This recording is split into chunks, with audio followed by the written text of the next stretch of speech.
Meu nome é Márcio, hoje eu tenho 29 anos.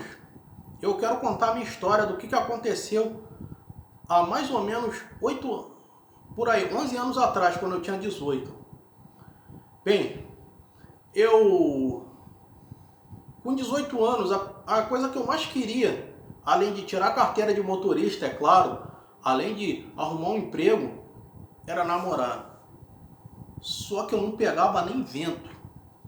Nem friendzone, para vocês terem uma ideia. O negócio estava tão ruim comigo que as garotas chegavam, me davam um bom dia e tal. Eu não conseguia conhecer ninguém. Parece que o acaso já produzia isso.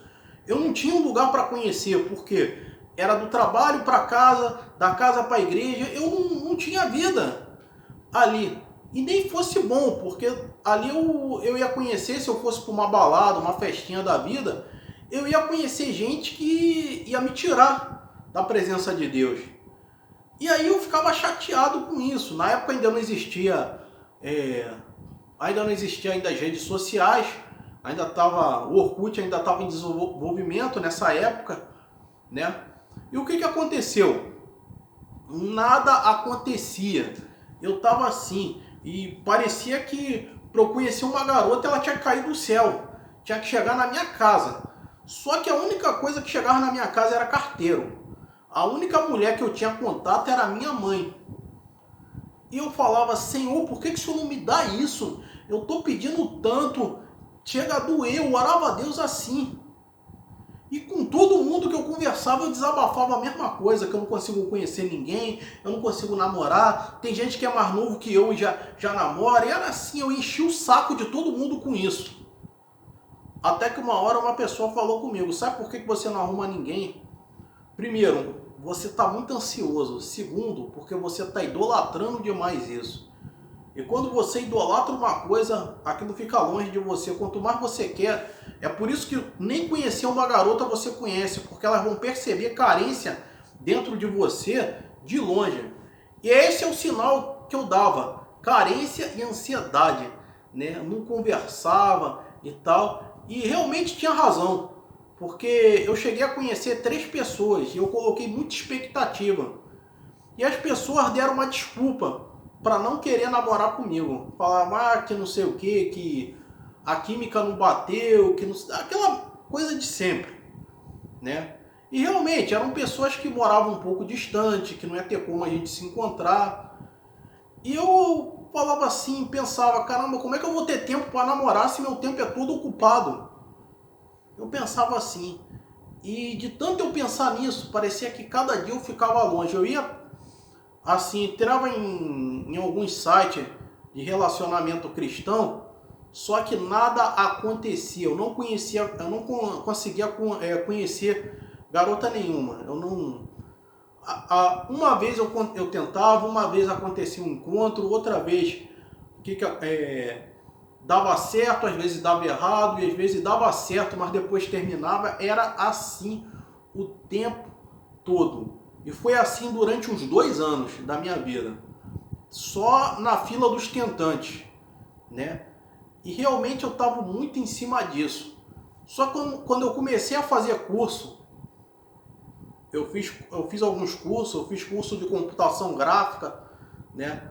Para tentar me desenvolver. O que aconteceu? Eu arrumei um emprego, fui trabalhar de vendedor numa loja no centro da cidade, né? Botava meus currículos e consegui arrumar um emprego. E no que eu consegui arrumar um emprego, a ansiedade foi caindo por terra aos poucos, porque eu já tinha algo para me dedicar. E aí, o que acontecia? Eu conheci outras pessoas, né? E aí, quando deu mais ou menos uns 3 anos depois, quando eu fiz 24 anos, eu conheci a Viviane, minha atual esposa. Morena clara, um pouquinho gordinha, né? Não obesa, né? Mas assim, muito simpática. Ela tem um sorriso lindo. Só o sorriso dela é assim, aquilo que me encanta. É uma menina de Deus, tem uma voz incrível, uma mulher de Deus, né? Na época eu tinha 24, a Viviane 26 anos, né? Estamos casados aí, já vai para 3 anos. E eu fui percebendo, hoje eu converso com ela, que O que eu estava fazendo estava me prejudicando. A minha carência impedia de eu arrumar a pessoa de Deus para a minha vida. O que aconteceu? Antes de eu conhecer a Viviane, eu entreguei na mão de Deus. Falei, Senhor, eu quero entregar meu bem mais precioso, que é meu pedido. E eu nivelava, eu comecei a nivelar essa bênção com as demais que eu estava pedindo a Deus, né? Eu pedi um emprego, eu pedi independência. E antes de eu conhecer, eu comecei assim aos poucos, né? A ser feliz sozinho. Porque eu arrumei emprego, aí depois aluguei uma casa pequena, já que era eu sozinho. Eu saía para trabalhar e voltava à noite, né? E o que aconteceu? Eu fui tendo assim aos poucos, né? Construindo minha casa, tudo botando direitinho, até que apareceu a Viviane. Outras preocupações, né, fizeram, né, com que eu parasse de idolatrar aquele sonho que eu tinha de casar. Fala pessoal, aqui quem fala é o Carlos Blanco. Bem, que história difícil. Na mensagem ele diz que aquilo que você idolatrar é fato, certeza de você perder.